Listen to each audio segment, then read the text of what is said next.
Welcome. I'm Brendan, KE0FCG, and this is the February SLSRC General Meeting. I am the president of SLSRC. I hope you and your family are safe and healthy. As always, please wear a mask when you're out in public to help slow the spread of the virus. Fortunately, I hear they approved the Johnson & Johnson vaccine, so we're getting closer to a safe spot. So it's fantastic. Please put your name and call sign in the chat so we know who all is here.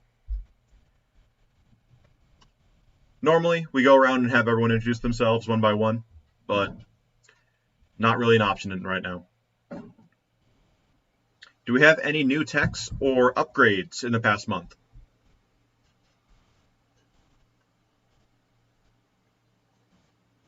And if you're a first-time attendee, please tell us in the chat as well.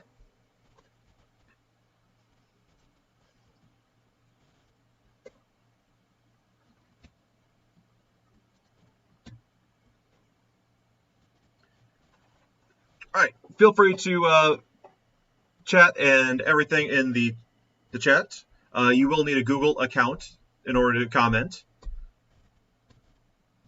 If you have any questions and are not able to post them in the chat or we don't answer them, please email us at info@slsrc.org or follow the link from our website. Am I muted now?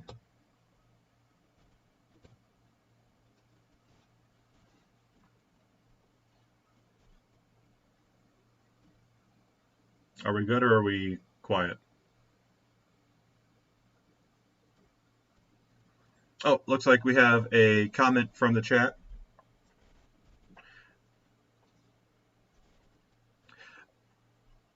Okay. All right, so we have a comment from the chat. Harry, KE0VJI, upgraded to General. We have... That's it so far. Thanks, Cliff, for pointing him out.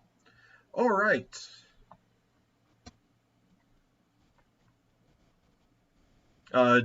Any YouTube announcements? Any announcements from YouTube? Just have everyone checking in.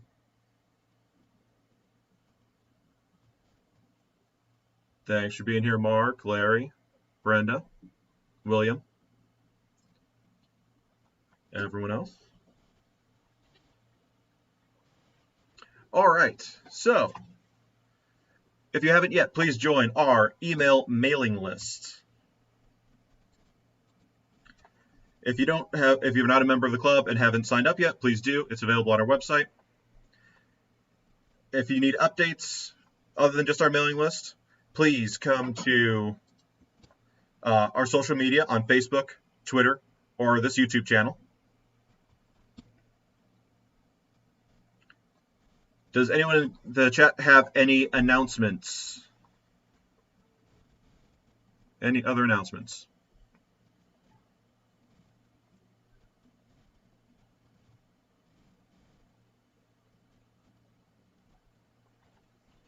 Okay, so the only club announcement is we are still postponing any SLSRC breakfast events at least through April, and we may extend that. We're still debating on that. We will reevaluate in the next couple months.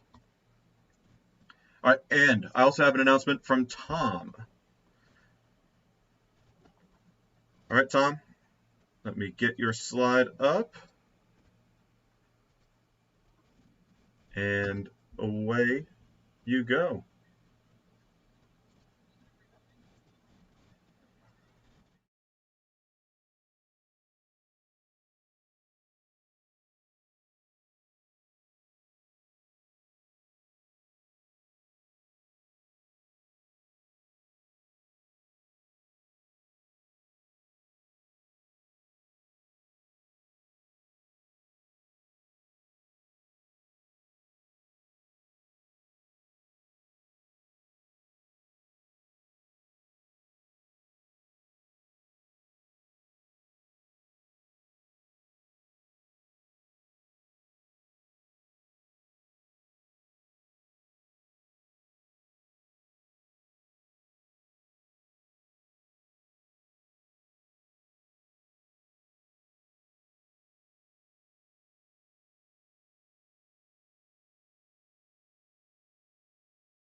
me at this point?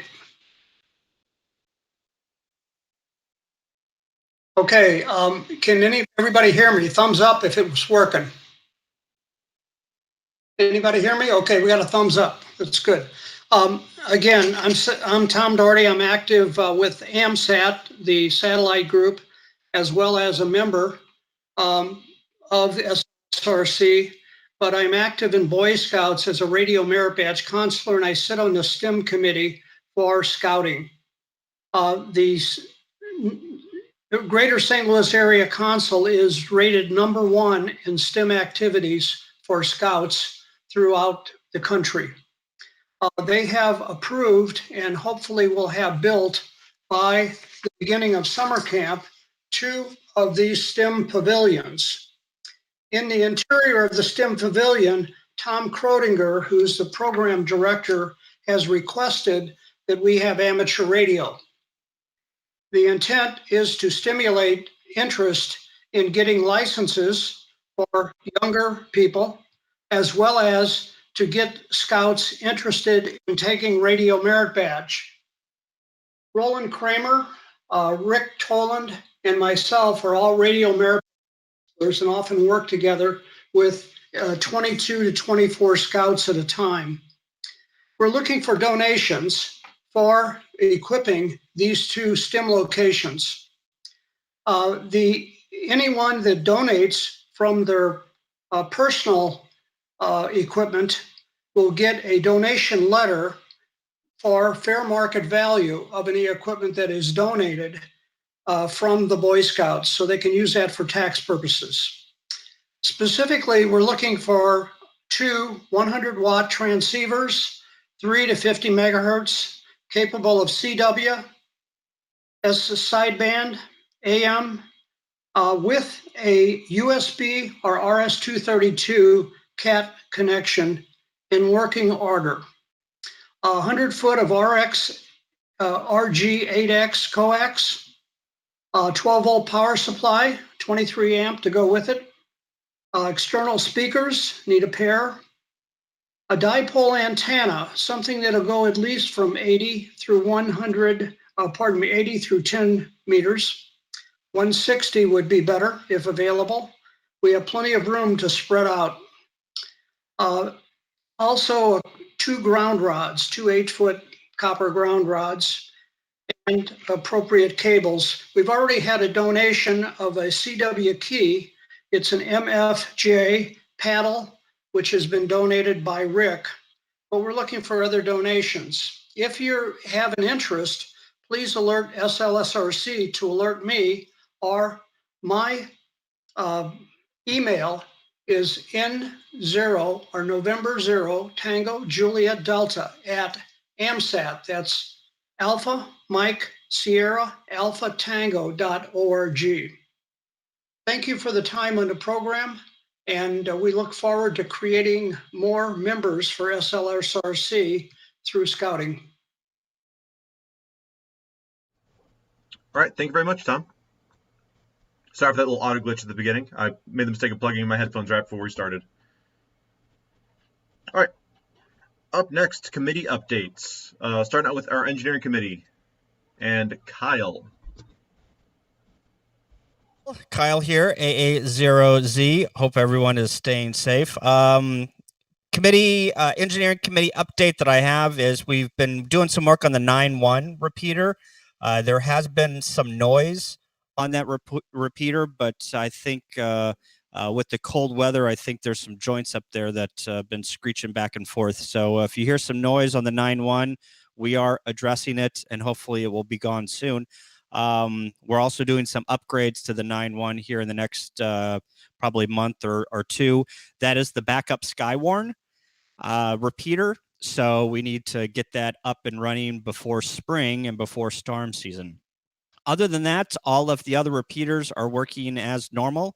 And if you have any questions or comments, please email us at info@SLSRC, and I can take care of them and answer any questions. We also have a repeaters and nets page. If you go to the quick links section of the homepage, There is a quick or a link there that you can go and get all the information about what our repeaters, what services our repeaters provide to the members. And also, I think, Bill, keep me honest here, in July, I think I'm going to be doing a presentation on all of the repeaters and all the services. So that is my update for the engineering committee, Brendan. All right. Any updates for the website, Kyle? No, the website is going strong. Thanks to Tina. She does all of our website updates. We had a small outage for about half a day, 3 or 4 weeks ago. Well, probably 2 weeks ago. The database crashed and we had to just restart the service. But other than that, the website has been great.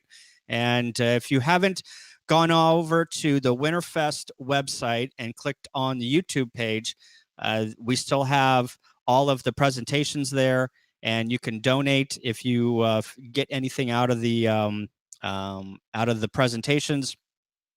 And we will probably be updating the Winterfest website sometime this summer for 2022. So that's the updates that I have. Thank you very much, Kyle. And with net membership and a new topic, we have Bill. Hello, everybody. So this is Bill, KC9CIK. And yeah, I get to cover a few things today. So for net manager side of things, last year we averaged 31 check-ins for the Tuesday night net. This year we're a little bit below 30 for average check-ins, but we had 39 check-ins this week, so that's going well. Programs, our next program after February, so the March program is Ward Silver with in-fed half-wave antennas. And on the membership side, we have broke 200, but we still have folks from last year that have not joined up for this year. So I encourage everybody to do that. And then finally, I think Brendan's going to put up a new slide for us here. And I'm going to talk about something we've been working with Gold Medal Ideas. They're the ones who do the stitching at Winterfest on T-shirts and on hats. Well, we now have our own logo, and we have a store within the Gold Medal Ideas website. So you see that there are a couple of 2 or 3 actual options to go to their website. There's the Q code. There's the goldmedalideas.com/SLSRC. And if you click on that one, Brendan, we're going to take you to where you can go see. We have hats selected in there, shirts, both men's and women's shirts, and then along with a ID badge of sorts and cups or more mugs. All of those are at the SLSRC store on Gold Medal Ideas. So we wanted to let you know that that is now available. You can just click on the link, you order it, and it comes to your door or wherever you decide to ship it to. So you don't have to wait for somebody from the club to be able to bring it out to you. It's directly shipped to you. And I think that's all I have for you, Brendan.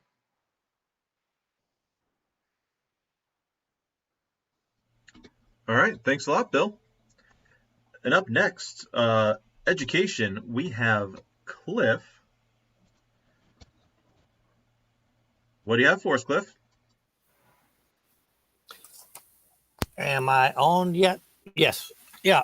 Well, as everybody knows, we usually have 2 or 3 classes a year, but unfortunately the last 12 months and unfortunately so far this year, we do not have any in-person classes planned, and we hope that we're able to later in the year. But in the meantime, we've been sending out fairly regularly for technician, general, and extra. And I'm going to put my real high-tech slide up here. License study guides, education, I better move my finger here, at slsrc.org, education at slsrc.org. And we can send them their PDFs, the study guide, and also the complete test, the complete question pool with the correct answers. So education at slsrc.org. And then the next step is if you are ready for a test, we have two sources here. The Cliff Cave team, Cliff Cave VE team, who's been active for, I think, probably 20 years or so, has bi-monthly testing sessions. Their website, cliffcaveve.com, cliffcaveve.com. They have all the information, the schedule, the location. And they, if you can call, let them know in advance, they'd appreciate it. But if not, you can just go. And also, I listed hamstudy.org. Hamstudy.org was originally started by ICOM, and it's a great source of study guides and also practice tests. You can download it as an app, or you can use it on your computer. And I've been using it for my extra license for about 5 years now, off and on. I said that for Paul's benefit because he's on my case about getting getting extra. Anyway, cliffkve.com and hamstudy.org for the testing and study guide also. And last but not least, this is a save the date. Last Back to Basics, and I say last Back to Basics, they run from October through March. And so March 5th will be our last one of the series, and it will be Kyle, AA0Z, and he will be talking about things that we have not talked about so far in Back to Basics. HamWAN, satellites, digital modes, hotspots, SDR, contesting, QRP, portable operation, and of course, a lot of et cetera, et cetera. And that will be Friday, March the 5th. There'll be a website posting on Monday, and also an email on Monday, and then a follow-up on Friday, March the 5th. So if everybody can join us, it will be a Google Meet, and there'll be a link on the information on the website and also email. And Brendan, that's it. And thank you. And everybody looking forward to this robotics presentation. Thank you. Thanks, Cliff. All right. Next up, we have Rebecca with the finance report. Good evening, everybody. The SLSRC is doing okay financially. We currently have $14,623.06 in the bank, $6,368.47 in PayPal. Our CD is currently sitting at about $26,000, and our education fund is at $9,000 for a total of $56,278.14. But I am happy to announce that Winterfest that we had at the end of January was a success. We didn't drake in as much money as we would have had in person, but we did take donations of the day for $885. So if you missed donating to us, go out to the SLSRC store on our website and click the donate button, because this is the money that we're using to help upgrade our equipment for the engineering committee. So any amount of money you would like to donate is again tax deductible, because we are a charitable contributable organization. So you can claim that on your taxes, but think about donating some money to us on the store. Back to you, Brendan. Thanks, Rebecca. All right, do we have any other announcements from the chat?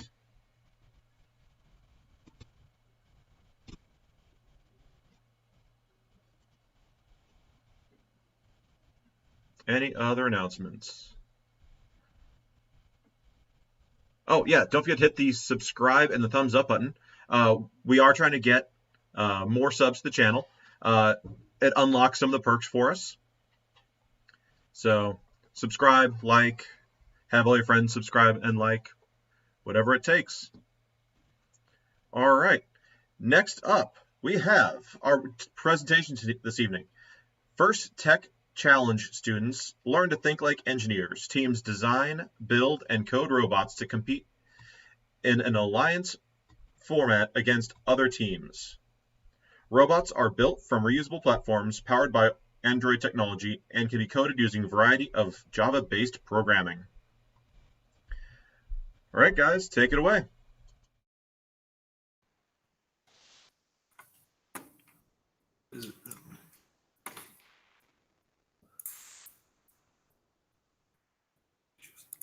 Hi there. My name is Silas Ernst. My call sign is KE0NQO, and I am a member of the CougarBots FTC team. Here, I think the slideshow is going. I'll just be giving a presentation about what FIRST is and a little bit about our robotics team. So FIRST is a global robotics community preparing young people for the future. That's their website right there. FIRST is the world's leading youth-serving nonprofit advancing STEM education. FIRST inspires young people to be science and technology leaders and innovators by engaging them in exciting mentor-based programs that build science, engineering, and technology skills that inspire innovation and that foster well-rounded life capabilities, including self-confidence, communication, and leadership.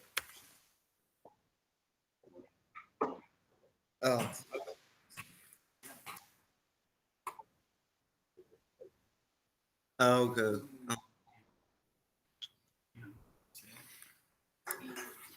Just a moment, please. Let's see. You're gonna go here?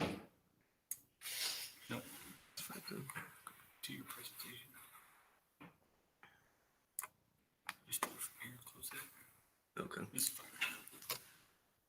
Okay, so FIRST has a couple different programs. This one's called Playmakers. It's from grades pre-K to 1. It's for children ages 4 to 6. It's a introductory STEM program that ignites natural curiosity and builds habits of learning with hands-on activities in the classroom and at home using Lego Duplo blocks. Okay, so for grades 2 to 4, teams of students aged 6 to 10 focus on the fundamentals of engineering as they explore real-world problems, learn to design and code and create unique solutions made with Lego bricks, powered by Lego Education We Do 2.0. For grades 4 through 8, there's replay, which is friendly competition, as teams of students 9 through 14 engage in research, problem solving, coding, and engineering, building and programming a Lego robot that navigates the missions of a robot game. For grades 7 through 12, First Tech Challenge, as students learn to think like engineers. Teams design, build, and program robots to compete in an alliance format against other teams. Robots are built from a reusable platform powered by Android technology and can be coded using a variety of levels of Java-based programming. For grades 9 through 12, there's also the FIRST robotics competition, where teams design, program, and build a robot, starting with a standard kit of parts and a common set of rules, playing a themed head-to-head challenge. Teams also develop a brand-developed community partnerships for support and work to promote STEM in their local community. So we're participating in FIRST in the Missouri Program Delivery Organization. That's their website right here. There's also one for Illinois. This is their website right here. I guess before I go on, if there's any questions in the chat about what FIRST is, I can try to answer them.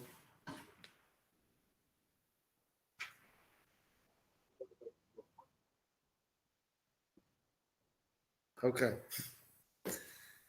Okay, so this is our team. This is our 3rd year. Our team number is 14867. We're the CougarBots. It's our 3rd year in FTC. We're out here in Villa Ridge, Missouri, and we have quite the diverse group of people.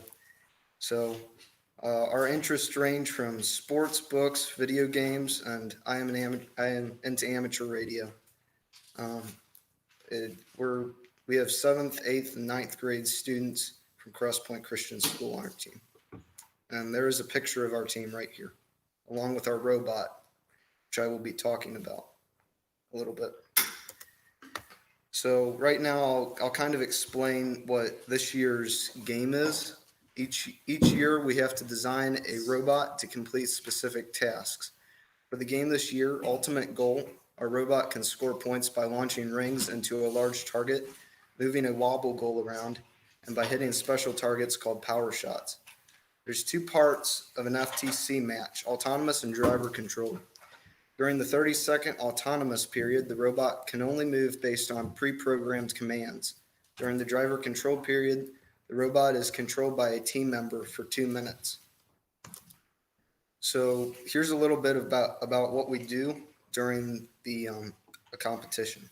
So during autonomous mode, our robot uses a camera to determine where it should place a wobble goal, and then it shoots rings at the power shot targets. During the driver control period, the robot intakes rings and shoots them at the large target.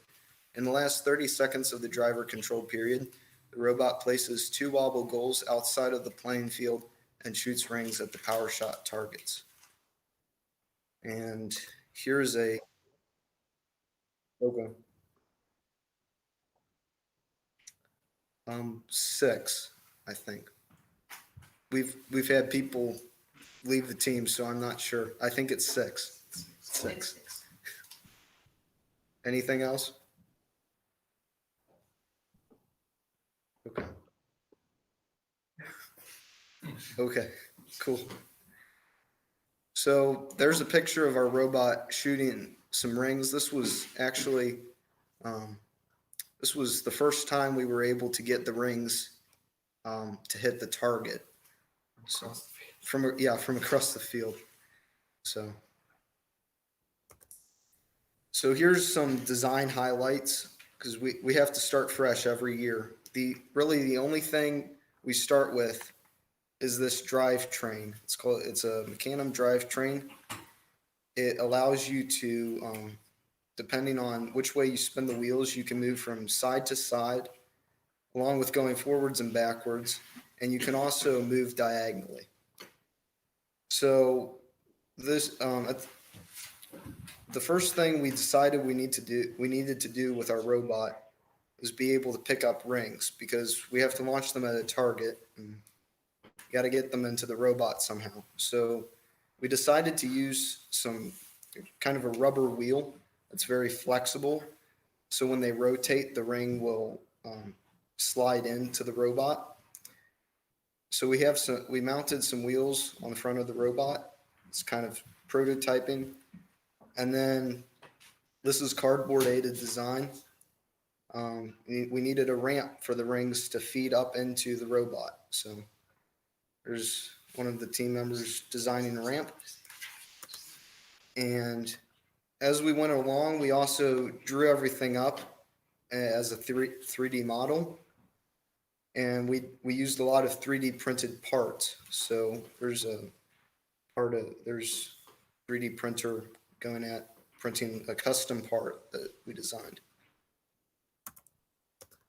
One of the things we needed to do was be able to shoot rings out of the robot. So there I am building a drivetrain to step up the speed of a motor so that we could shoot the rings out of the robot. It's a pretty impressive drivetrain.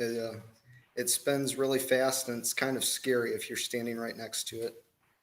So yeah, it spins at 120 miles an hour. So pretty fast.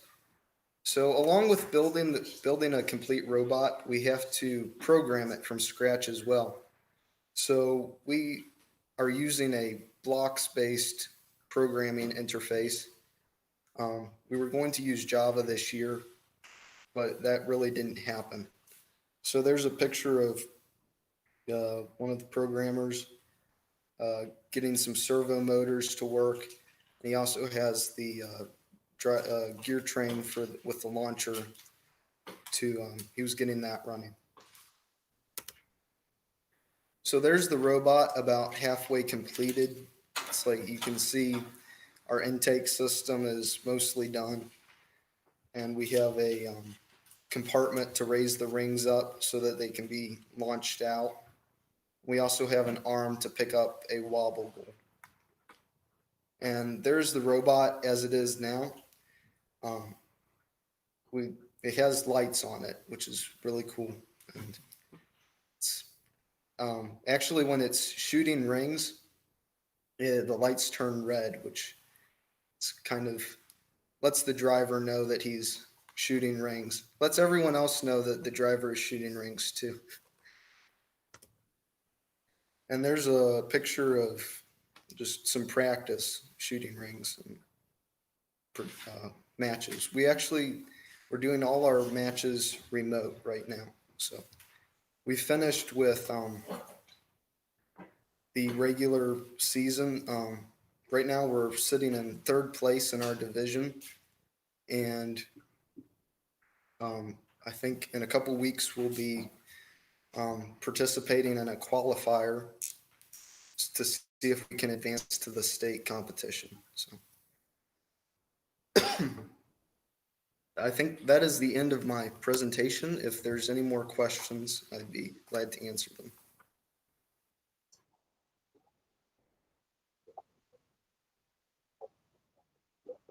I am the only one. I have a general class license. I've been a ham for a couple years.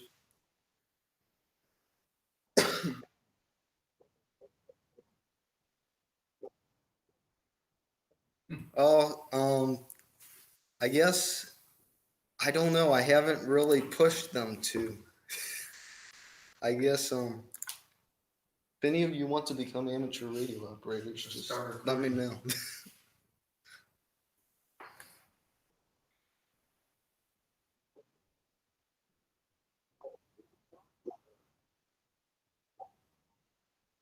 So there's two Android phones. One is it's called the driver station.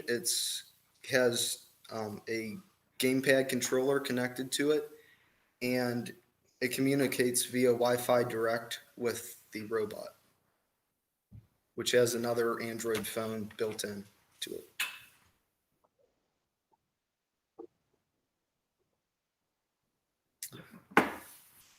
Okay, so I guess I'm scooting around. Let's put it on the field. Okay. Yeah, let's get it on the field here, so these guys can show you how it's kind of loud, just so you know. But we'll try to put this up here to where we can see everything.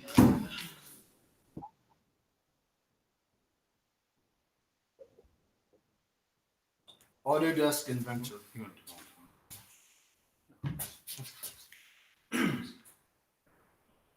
Just toss them on there.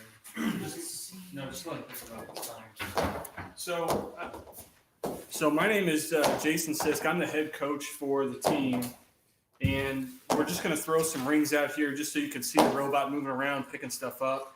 On a normal match, this isn't how you're supposed to load the rings out into the field. So just kind of keep that in mind while they're showing you this. It does get loud. I won't mute it. I want you guys to get the full experience of the robot. And these guys have worked really hard. We start our season in September. Generally, we started in August. And we work every Saturday for about 4 hours. And then until about Christmas time. And then after Christmas time, we put it in high gear. And we're usually working 8 hours on a Saturday.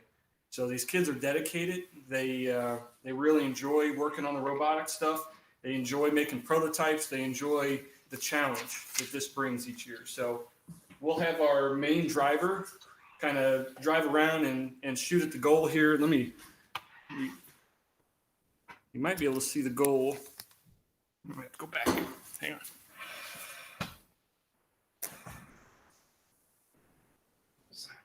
Let go of the table, please. Can you guys see the goal now? No, not really. There it is. So that's the goal. It's hard to see that.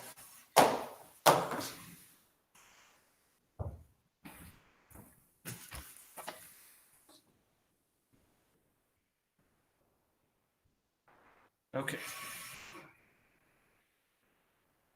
There you go.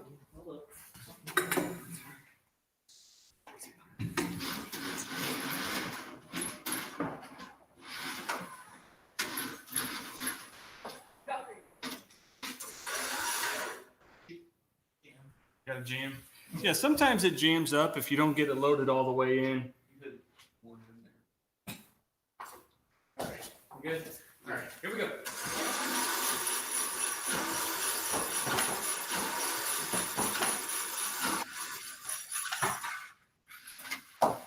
Then let me bring the camera up closer so you can see the robot itself.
And these guys will play with Mr. Robot for hours, just trying to get the strategy, get the game, trying to get the best, the most amount of points they can get, the best strategy, the best line, and it just keeps. They do practice, trying to get good at driving.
Yeah, sure. What do you have?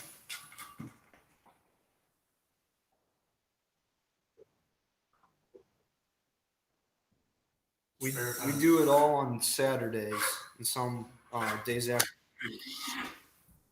Non-school reusable.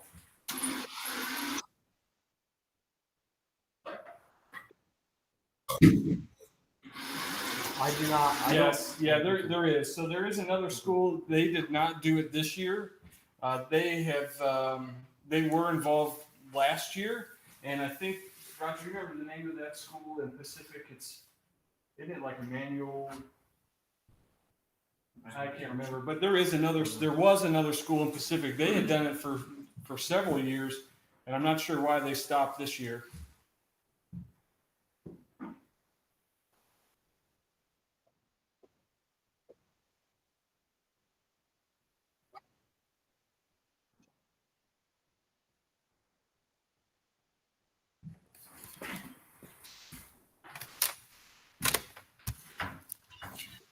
Okay, get one of these kids over here.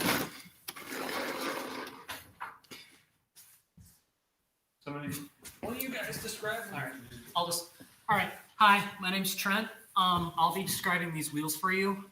So basically how these work is these wheels have rollers built into them.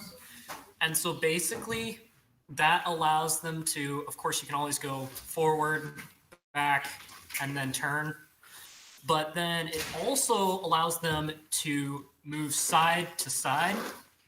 And how that works is basically two wheels will turn in and two will like kind of turn out. So it kind of like forces it to strafe, which is move sideways.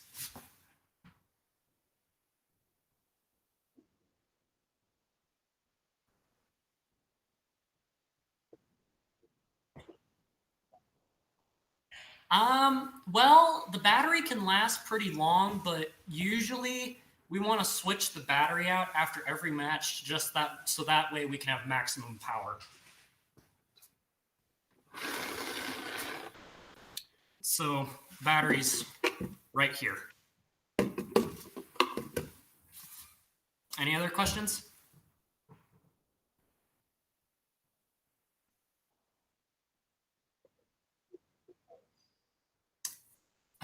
No.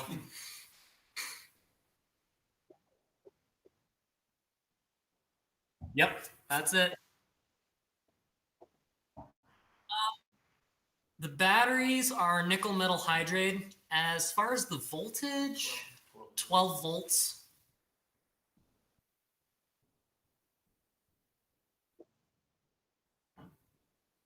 Any other questions?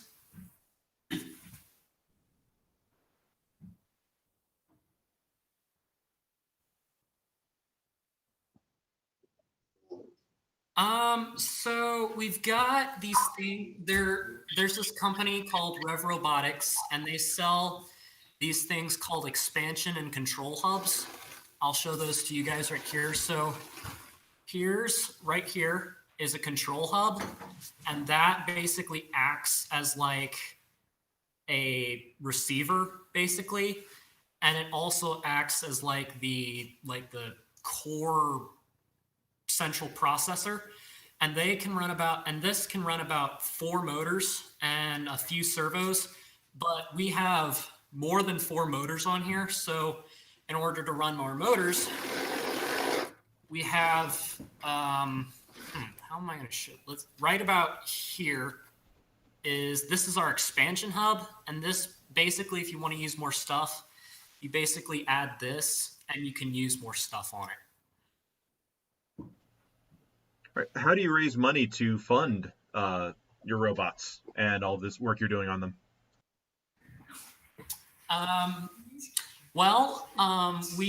This year we did a fundraiser.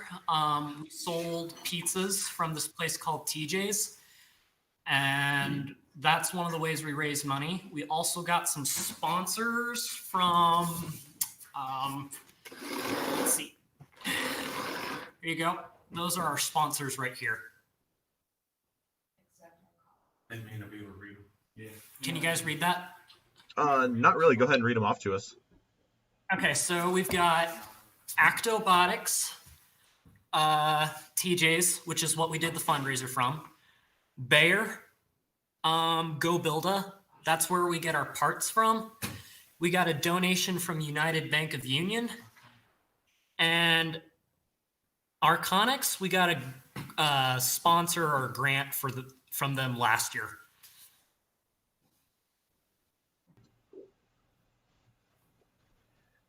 Is there any reason you guys chose the programming language you did? Is there a reason you didn't do Python instead of JavaScript? Or I missed which program you're actually using to program with? I'll let Silas answer that. So you're basically, when you're programming the robot, you're basically it's all Android development. So it's all done in the languages that are supported. It's all JavaScript and blocks, but the blocks are based on JavaScript. The only reason we use them again this year is because I didn't have time to learn JavaScript because we kind of got shut down when I was going to do that by COVID. And also we had another new programmer this year. So we just opted to use blocks again because that's what I was familiar with and it's easy to learn. So we're planning on using JavaScript next year because we have some advanced odometry stuff that lets you get better positioning on the field. So, and that's only supported in Java. Right. Mark asks, Any plans to have the robot taunt the competitors with trash talk? Well, one of the big things about First and FTC is gracious professionalism, which pretty much bans trash talking. So, I don't know if turning the robot red when we're shooting rings is kind of in violation of that. But we try to be as polite to other teams and gracious as possible. That's great. Sounds like you're learning a lot from this. John asks, what have you learned from being on a FTC team? I think there's a lot of teamwork, like bouncing ideas off of people that you don't usually get like in school, because you're actually designing something and there's a lot at stake. It's not, I play other sports and it's not really like that, because you have to rely on your other team members, but here, like, you're building something. So even someone who's like in sports, like someone who's not athletic isn't gonna bring as much to the team, but here there's pretty much any idea, no matter who suggests it, is up for consideration. So it teaches you to kind of just you gotta work with all kinds of people. That's great. I don't see any other questions from the chat, so do you guys have any closing words you want to leave us with? Oh, hey, we just got another question. What do you use to orient your robot in the ring? Is it all image recognition from the camera? Do you use other hardware, or is it all manual? Okay, so the playing field has a defined starting position. It's basically it's a line of tape. So we use the same. Here, I'll show it to you. It's right here. We start the robot right here in the same spot every time, and right on this line, when the game is started, there's a random stack of between 0 and 4 rings. Yeah, and autonomous. So that's at the start, the robot has a camera on it, and that will recognize the number of rings in the stack, and then it will run a certain part of the autonomous program to either it will place this wobble goal in in one of 3 boxes on the field, and then the robot will move back, and there's the box where it places the wobble goal, and then the robot will move back and shoot rings at the power shot targets. So basically, all we're using a camera for is to tell the robot where to go for those. Yeah, it's not as accurate as I'd like, because we're using built-in encoders in the motors, and the wheels slip some, so the robot doesn't always go to the same spot. That's what I was talking about earlier with using odometry in Java. Those are independent. It's some independent wheels with separate sensors that let you get a precise position of where your robot is. So that hopefully next year will be much more accurate. It sounds like you guys are still making progress. That's great. Maybe next year you'll be number 1. Yeah, that would be pretty cool to. Every year we get better. Like I said before, this is our 3rd year, and it's our best robot yet. So. Very neat. Any parting words, or can you direct us anywhere we can get a little bit more information about your team or First Robotics or First Tech Challenge?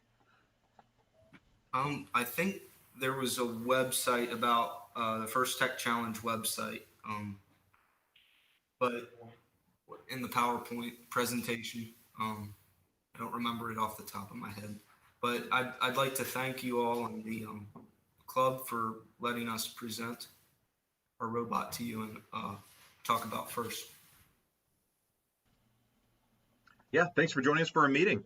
And don't hesitate to reach out to us if the rest of the team wants to get ham licenses. We will help you all along. I don't have Cliff's sheet of paper, but it's education@slsrc.org for your study guides. Okay, thank you. Thank you, gentlemen. Thank you, Thank guys. you. We appreciate it. All right, that was a great presentation. All right. We have another announcement that I forgot earlier. We have Paul with a new thing about another equipment grant coming up. So, Paul, go ahead and take it away. Thanks, Brendan. As some of you may recall, that last year in the spring of 2020, SLSRC did their first ever equipment grant program based upon donations from a silent key. Well, this year we're going to have the opportunity to do another grant program, this time based upon a donation, an anonymous donation from a gentleman who is providing us with a brand new DMR radio, an Anytone AT-D878. And that is going to be opening up in the grant program. Some of you may have heard me kind of tickling this the last few weeks in the Tuesday night nets. It's going to operate much the same as last year's program did, where there'll be a period of time for you to respond with an application to the grant. The scoring's a little bit different this year. The donor requested that the grant be given to a reasonably new ham. So we've kind of opened it up from the 0 to 3 to 0 to 10-ish type areas. So the scoring is adjusted for the age or the number of years as a ham. So there's a great deal there. It will be, there's the slide coming up. So to give you a little bit on the timeline, the grant application and information is going to appear on the website, I believe, to either later tonight or tomorrow morning. So it'll be on the website for you to pull down the download for the application, and also the equipment list with all the specs for the 878, as well as to understand what you have to do. It's pretty simple. Basically, why do you want the radio? And what are you going to do with it? We had, as I recall, last year, we had somewhere between the two different pieces of equipment, we had somewhere in the area of about 10, 12 grant proposals. I suspect we might get more this time, since it's a little bit more cutting edge than the HF and the 2-meter rig was last year. So anyway, the schedule, timeline-wise, was being announced tonight. Website posting will be up no later than tomorrow. The grant application is available on the website at slsrc.org. And the applications are due by 23:59 on 3/14, so midnight on the 14th of March.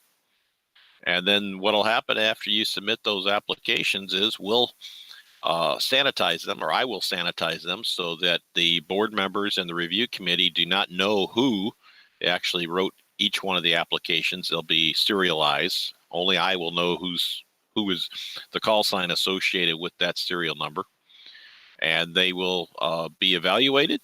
And then at the following board meeting, we will compare notes, rank them, and then the announcement will be made at the March meeting.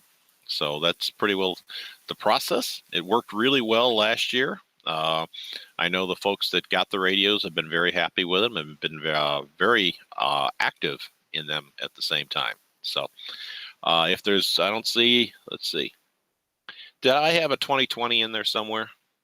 Yes, I do. All right. Thank you, Art. It is midnight on March 14th, 2021, not 2020. We'd be kind of a year behind there, wouldn't we? My apologies there. Thanks, Art, for picking that up. So we'll be having that happen, and we certainly look forward to giving the gift of a brand new radio to somebody. This is a brand new in-the-box radio. It has not been used. So quite an opportunity. I wish I could write a grant for it, but unfortunately, board members are not eligible. So I don't see any other questions in the chat. So with that, I'll turn it back to you, Brendan. Thank you. Thank you. And again, that will be emailed out later today or early tomorrow. It'll be available on the website. And if you have any questions, reach out to Paul, KC0CBL at SLSRC.org. And that's only about 2 weeks from now that it's due. So hurry up and get that application in. Don't miss out on a great opportunity.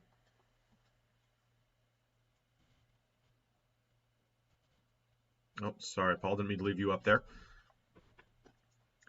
All right, if we don't have any other questions or comments from the chat,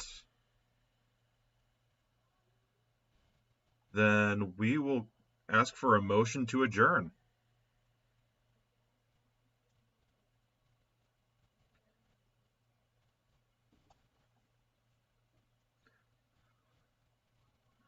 All right, we have a motion from Tom. Do we need a second?